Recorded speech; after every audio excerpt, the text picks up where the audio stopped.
Bonsoir à toutes et à tous, mesdames et messieurs, ravi de vous retrouver pour le point de l'actualité de la soirée. Et pour les titres de ce savant soir, professeur Serge Théophile Baliman, chargé de la presse internationale au moment de l'assassinat du président Thomas Sankara, était à la barre aujourd'hui dans le cadre du procès. Thomas Sankara était pour moi un ancêtre, un moine. Les attributs du pouvoir ne l'intéressaient pas. Il n'a pas donné une noblesse particulière au pouvoir, mais Blaise, lui, vivait normalement. C'est en partie ce qu'il a déclaré à la barre. Les détails dans ce journal. Et puis, les frontières terrestres et ferroviaires sont rouvertes après plus d'un an de fermeture au Burkina Faso. Les voyages par la route reprennent, mais avec des conditions. C'est le cas du pass vaccinal contre le Covid-19. On en parle dans un instant. Et puis ce jour 1er décembre est célébré journée de lutte contre le VIH-Sida. Cette pathologie qui menace toujours l'humanité 40 ans après le signalement des premiers cas. L'ONU-Sida cette année met l'accent sur l'éradication urgente des inégalités. Une fois encore, mesdames et messieurs, bonsoir et merci de nous rejoindre pour le point de l'actualité de la soirée. Et pour débuter, pas de point de presse à l'issue du Conseil des ministres de ce jour 1er décembre 2021. Le Conseil des ministres s'est bel et bien tenu ce mercredi.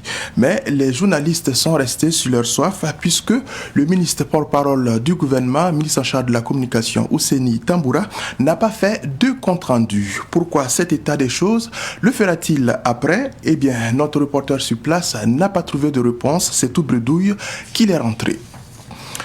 Autre actualité pour poursuivre, le procès Thomas Sankara se poursuit avec toujours l'audition des témoins. Le professeur Serge Théophile Baliman, Michel Toé et Gabriel Tamini étaient aujourd'hui à la barre dans le cadre du procès. Le résumé de leur témoignage avec Stéphane Sanou. Serge Théophile Baliman, directeur de la télévision nationale et également chargé de la communication présidentielle et de la presse internationale au moment des faits, a déclaré pendant son témoignage être le dernier collaborateur à voir Thomas Sankara à la présidence avant sa mort. En fait, Thomas Sankara, avant de démarrer pour le Conseil de l'Entente, était en entretien avec Serge Théophile Baliman à la présidence, au cours duquel il a reçu un appel téléphonique d'une dame disant ceci: « Thomas, où es-tu? Sauve-toi, ils vont te tuer, sauve-toi ». Et le président Sankara aurait répondu « On en parle à 18h ». Selon Serge Théophile Baliman, cette dame pourrait être la femme ou bien la sœur de Thomas Sankara. Le témoin a par la suite indiqué qu'après le démarrage de Thomas Sankara pour le Conseil de l'Entente, un premier coup de feu a été entendu. Et plus tard, plusieurs coups de feu ont été entendus et Sankara en est mort. Serge Théophile Baliman a également précisé lors de son témoignage qu'il aurait appris plus tard que des militaires sont venus à la présidence le matin, intimant l'ordre au personnel de ne pas se rendre au service dans l'après-midi du 15 octobre 1987. Cette déclaration pourrait donc faire penser au caractère prémédité de l'assassinat de Thomas Sankara et de ses 12 compagnons, selon le parquet. Autre déclaration, le parquet a demandé à Serge Théophile Baliman s'il croyait un éventuel complot de Thomas Sankara contre Blaise Compaoré. Franchement, je ne crois pas à ça. Il a eu cette opportunité, mais il ne l'a pas fait. S'il voulait le faire, il allait le faire, a répondu le témoin. À la suite de Serge Théophile Baliman, c'est le témoin Michel Toé qui était devant le tribunal. Étudiant et parallèlement délégué médical à l'époque, il a fait une déclaration qui charge Jean-Pierre Palm. Michel Toé a indiqué qu'après les événements du 15 octobre 1987, Jean-Pierre Palm lui a fait des confidences, à savoir qu'il y avait 2 commandos chargés d'exécuter le coup d'État. Le commando de Yacine Kafando et un autre dirigé par lui-même Jean-Pierre Palm. C'était un commando qui devait venir en secours à Yacine Kafando au cas où il échouerait. C'est une révélation qui a suscité naturellement une confrontation entre Jean-Pierre Palm et Michel Toé à la demande du parquet militaire et des avocats de la partie civile. Jean-Pierre Palm, lors de cette confrontation, a nié tout en bloc. Il ne reconnaît donc pas les propos de Michel Toé qui a insisté sur ce qu'il a dit. Gabriel Tamini, journaliste à la radio nationale pendant les événements, a également livré son témoignage au tribunal. Il a avoué à la barre qu'il ne sait pas si Blaise Compaoré avait commandité ce coup d'État. Gabriel Tamini était présent pendant la lecture du communiqué du 15 octobre en compagnie de Salif Diallo. Le 17 octobre 1987, il a lui-même lu un autre communiqué. Autre sujet pour poursuivre, je vous l'indiquais en titre, les frontières terrestres et ferroviaires du Burkina Faso rouvertes ce 1er décembre. Le trafic reprend donc sur les routes et les rails. Mais l'accès ou la sortie du Burkina est conditionné. Dans un décret signé hier mardi, le président du Faso a défini ces conditions. Il s'agit de la présentation de la carte de vaccination contre le Covid-19 à jour, d'un test PCR ou TDR négatif datant d'au plus de 5 jours à compter de la date du prélèvement. Le gouvernement gouvernement exige aussi que les vaccins et les tests soient faits par des structures agréées par le Burkina Faso et invite les voyageurs au respect des mesures édictées par les pays d'accueil. Par la même occasion, le décret rappelle que les conditions données pour l'entrée ou la sortie par les frontières aériennes restent toujours en vigueur au Burkina Faso. Et pour la suite, les conflits fonciers entre familles, entre communautés et entre utilisateurs des terres se multiplient au Burkina Faso. Cela à cause de la non-application des textes en matière foncière. C'est d'ailleurs ce qui est ressorti de la Journée nationale d'action sur le foncier. Cette première Journée nationale d'action sur le foncier a eu lieu du 29 au 30 novembre dernier à Ouagadougou. Les précisions nous sont confiées par Siblina Kelsey. C'est sous le thème gouvernance foncière locale et problématique de la sécurisation du foncier agricole et pastoral au Burkina Faso, enjeux, défis et perspectives que les premières journées nationales d'action sur le foncier se sont tenues. Selon les panélistes, le Burkina Faso a voté de nombreux tests sur la question foncière, mais ces tests ne sont pas respectés. Cette non-application des tests est aujourd'hui source de plusieurs conflits fonciers. Chaque journée du paysan, nous plaidons sur le foncier. L'agriculteur n'a rien sauf la terre. L'éleveur la terre, l'agriculteur la terre, ce qu'on pêche. Donc si on parle de la terre sans partage, c'est un conflit qui ne dit pas son nom. Donc il y a beaucoup de choses qui se manifestent, qui nous permettent toujours d'avoir la faim, la famine et aussi une séparation entre agriculteurs. Pour Dr Asabelga Ouedraogo, il faut une régulation du secteur foncier qui tient compte des activités des éleveurs, des agriculteurs et des autres acteurs du foncier. Mais on a d'énormes problèmes d'application effective. Parce que l'autorité politique elle-même, des fois, qui a créé ces lois, est la première autorité à violer ces lois. Donc ça, il faut arrêter ça. Deuxièmement, ceux qui violent la loi de façon inconsidérée ne sont absolument pas inquiétés. Et les acteurs déviants doivent être sanctionnés. Si vous ne sanctionnez pas les acteurs déviants, ça va avoir cette prospérité. Au terme des activités des premières journées nationales d'action sur le foncier, quelques participants se prononcent. Pour quelqu'un qui veut peut-être de l'argent pour faire un investissement, mettre la terre dont il a à sa disposition en location, même si cela va se faire de façon diffuse dans le temps. Parce que lorsque on prend la terre, on brade peut-être à des villes prix, sans comprendre qu'en réalité la terre a été empruntée des générations futures et non héritée des ancêtres. Et les conflits sont là du fait aussi de nous autres et de nous tous. Parce que quelque part, les textes sont là pour encadrer l'exploitation, la gestion rationnelle des terres. Mais on s'est rendu compte qu'au fil des années, c'est les hommes même qui ont complètement emprunté du faux chemin en ignorant quelquefois les textes ou quelquefois même en trichant. Ces journées nationales d'action sur le foncier ont connu la participation de plus de 200 acteurs intervenant dans le domaine du foncier. C'est une initiative de la Confédération paysanne du Faso, CPF, avec ses partenaires, la plateforme multi-acteurs sur le foncier PMAF. Et puis nous reprécisons cette actualité, il n'y a pas d'augmentation du prix du pain au Burkina Faso. C'est l'assurance donnée par le ministre du Commerce Aruna Kaboré et la Fédération des boulangers. Le pain fait partie des produits, biens et services soumis à une réglementation. Le changement de prix ou poids du pain ne peut se faire en dehors de cette réglementation et sans commun accord entre le gouvernement, les producteurs et la Ligue des consommateurs. Les boulangers du Burkina interpellent les autorités burkinabées sur les difficultés du secteur, c'est notamment la concurrence déloyale au plan national et la hausse du prix de la farine à l'international. Et on s'intéresse toujours à l'alimentation et on s'intéresse plus particulièrement au secteur de la volaille. Le poulet local, bientôt labellisé au Burkina. En conclave aujourd'hui, les acteurs du domaine de la volaille et les responsables du ministère des Ressources animales ont examiné les instruments qui fixeront la réglementation en vue. Les acteurs espèrent qu'avec la labellisation du poulet local, l'État va créer des emplois et taxes, encourager les éleveurs de volaille de chair à revenir à celui du poulet local et rendre le poulet local burkinabé plus compétitif sur les marchés régionaux et internationaux. Autre sujet, mesdames et messieurs, l'univers des médias s'agrandit au Burkina avec Fasso Kibarou TV. C'est un média web télé spécialisé dans l'information en langue nationale Mouré, Dioula, Fulfulde et Goulmachema. Sa ligne éditoriale s'intéresse à la vie quotidienne des citoyens, aussi bien en milieu rural qu'urbain. La cérémonie de lancement de Fasso Kibarou TV a eu lieu hier à son siège dans l'arrondissement 4 de Ouagadougou. C'était sous l'attention de Pakistan Mariam Ouedrago. C'est officiel. Désormais au Burkina Faso, il y a un organe de presse qui ne diffuse qu'en langue nationale. Fasso Kibarou TV est son nom. Son objectif, faire la promotion des langues nationales. Fasso Kibarou est un site web que nous avons mis en place pour faire la promotion des langues nationales, parler au Burkina Faso et hors du Burkina Faso. Parce que ce qui dit média en ligne ne dit pas simplement que cette média en ligne c'est un média de Burkina Faso seulement. Parce que étant donné que nous avons un peu partout des répondants de Fasso Kibarou. Ici au niveau de Fasso Kibarou nous avons exclu aucune langue. Parce que quand nous avons demandé à l'autorité de nous donner les récépissés d'existence, nous avons dit nous faisons la promotion des langues nationales. Nous n'avons pas dit Fulfulde, Moré, Dioula, Goulmachema. Mais au sein du siège de Fasso Kibarou, nous avons au moins apte à parler au moins les 4 langues. Fulfulde, Moré, Dioula et Goulmachema. Les autres langues, qu'est-ce que nous faisons? Nous n'avons pas de journalistes en la matière.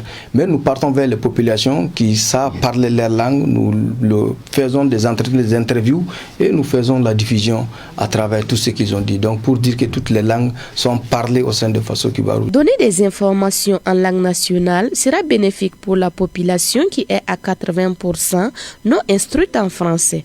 Incontournablement, les médias, comme on le dit, c'est le 4e pouvoir, donc ils ont leur place dans le développement économique et social d'un pays. Et partant, Fasso Kibarou en est un média et donc participe au développement de ce pays. Vous avez vu ce matin que nous avons eu 27 correspondants qui sont là à travers donc le pays, mais aussi des correspondants qui ont quitté le Niger, la Côte d'Ivoire et le Bénin. Ça veut dire que ce que fait Fasso Kibarou est très important pour nous en termes de communication, en termes d'information, que les travailleurs donc de cette maison en soient remerciés. Aussi, je voudrais dire que moi particulièrement, je suis édifié par ce que j'ai vu ce matin, parce qu'il y a environ une année, j'ai passé par là, mais on ne pensait pas que ça allait prendre forme. Aujourd'hui, plus que la forme, ça a pris vie. Fasso Kibarou TV, créé en 2020, compte 7 employés permanents et 20 correspondants dans la sous-région et les régions du Burkina Faso.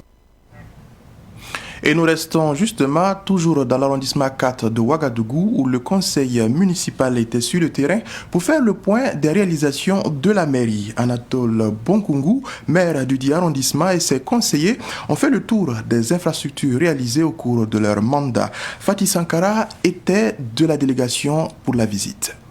Construction de murs d'écoles, des maisons de jeunes et de femmes, réalisation de forages, d'infrastructures sanitaires et d'assainissement.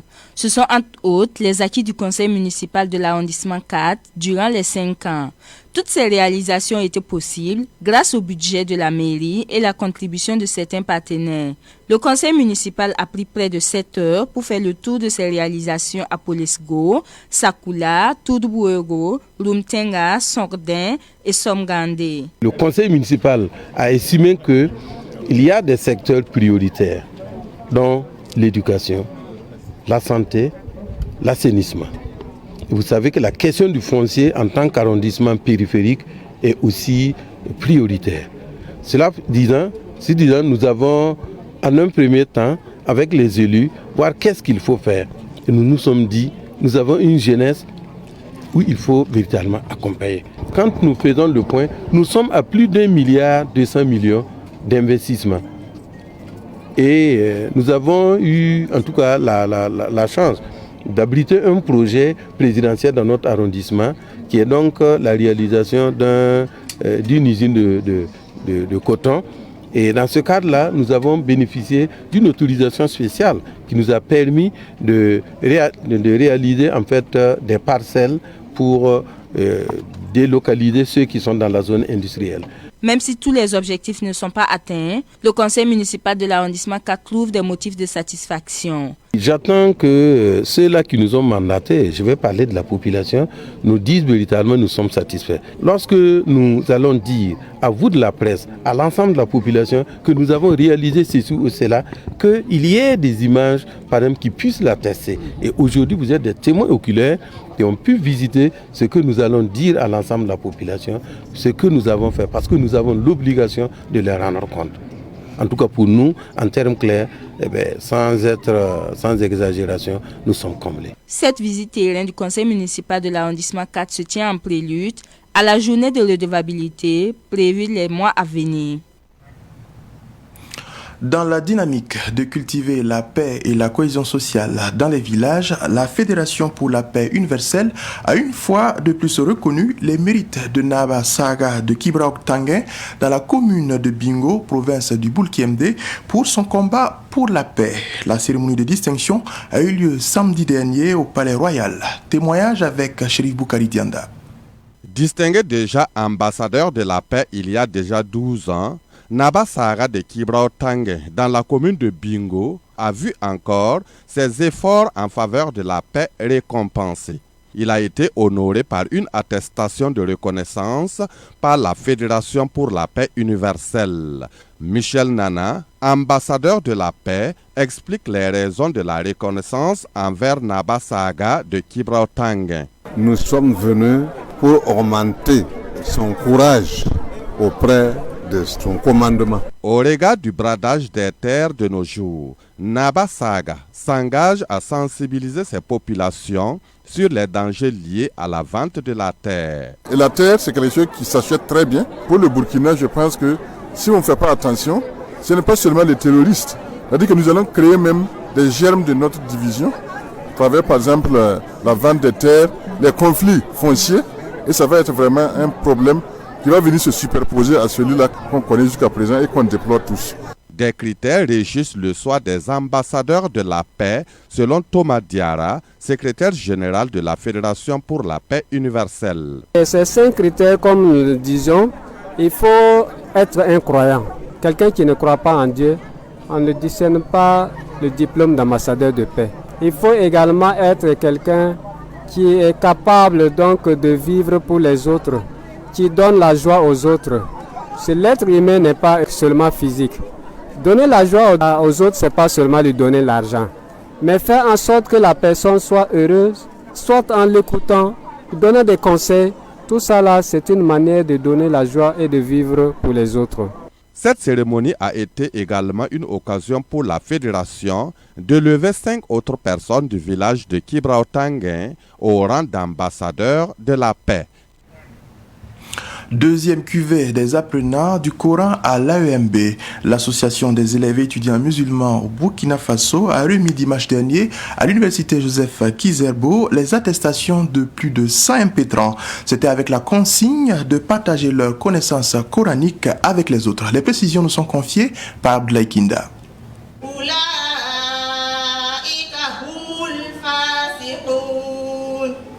Ils sont heureux d'avoir achevé l'apprentissage du Coran. Ils sont plus de 100 étudiants. Ils sont tous membres de l'Association des élèves et étudiants musulmans du Burkina AEMB. C'est une grande émotion pour moi d'être parmi ces élus en ce jour-ci. 2 ans, 3 mois.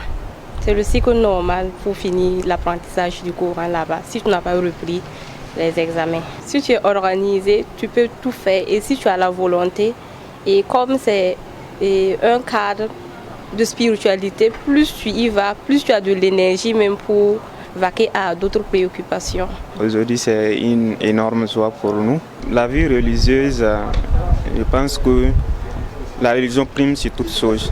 Voilà, donc étant étudiant, de la même chose que nous avons fait les cours de notre priorité, c'est de cette même façon qu'on a pris aussi, sinon plus, l'apprentissage du Coran et comme une priorité, comme les cours aussi, sinon plus. Cette satisfaction justifie l'organisation de cette cérémonie de fin d'apprentissage du Coran.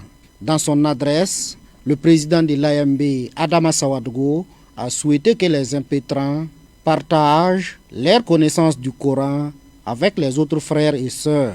Nous avons plus d'une centaine d'apprenants qui ont fini la lecture du Saint-Coran. Et nous nous sommes dit qu'il serait bien, pour pouvoir magnifier vraiment le livre saint, qu'on puisse organiser une cérémonie solennelle, pour vraiment remercier Dieu pour ce don-là. Le Coran, ce n'est pas seulement la lecture. L'essentiel, là, c'est de pouvoir lire, avoir les mérites, certes, mais de comprendre certainement le sens de ce que les versets disent et les mettre en application. Il s'agit également, à travers cela, d'appeler les gens par la sagesse et la bonne exhortation. Et quand c'est fait ainsi, je pense qu'ils vont tirer le meilleur de ce qu'ils ont appris du Coran et le transmettre également aux autres par la bonne manière. Cette cérémonie s'est tenue sous le thème « Le Coran, vecteur de paix et de cohésion sociale » et a connu la présence de leaders musulmans de la communauté musulmane et de la Fédération des associations islamiques. La journée mondiale contre le VIH-Sida, c'est ce 1er décembre. Cette année, le programme des Nations Unies sur le sida, ONU-SIDA, met l'accent sur l'éradication urgente des inégalités. Quelles sont les statistiques actuelles? Quel est le constat réel actuel? Eh bien, réponse dans ce commentaire de Sadatou Bilgo. 1er décembre, journée mondiale de lutte contre le VIH-Sida. Cette année, le programme des Nations Unies sur le VIH-Sida met l'accent sur l'éradication urgente des inégalités en lien avec le VIH-Sida. La menace du VIH plane toujours sur l'humanité 40 ans après le signalement des premiers cas de sida.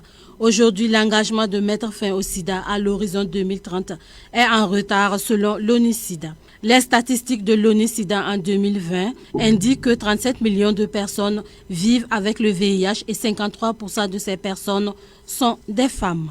Avec la pandémie du Covid-19, des études ont révélé que le risque de mourir du Covid-19 chez les personnes atteintes du VIH est 2 fois plus élevé. L'objectif d'éradiquer le sida en 2030 reste un défi majeur selon l'ONU-SIDA. L'objectif reste un défi majeur, Sadatou Bilgo, et dans ce sens, notre pensée ce soir s'adresse à toutes ces personnes atteintes ou sinon victimes du VIH-Sida.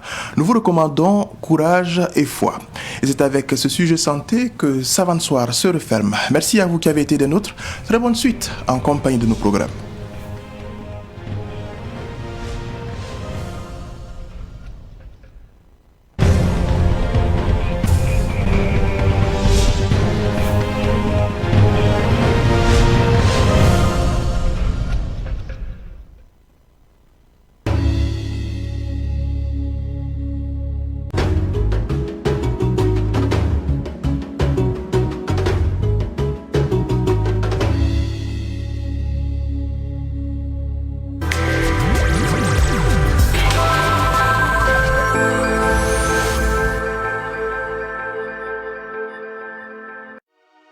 Laissez-moi vous raconter une belle histoire d'amour. Cette histoire ne date pas d'aujourd'hui. Fait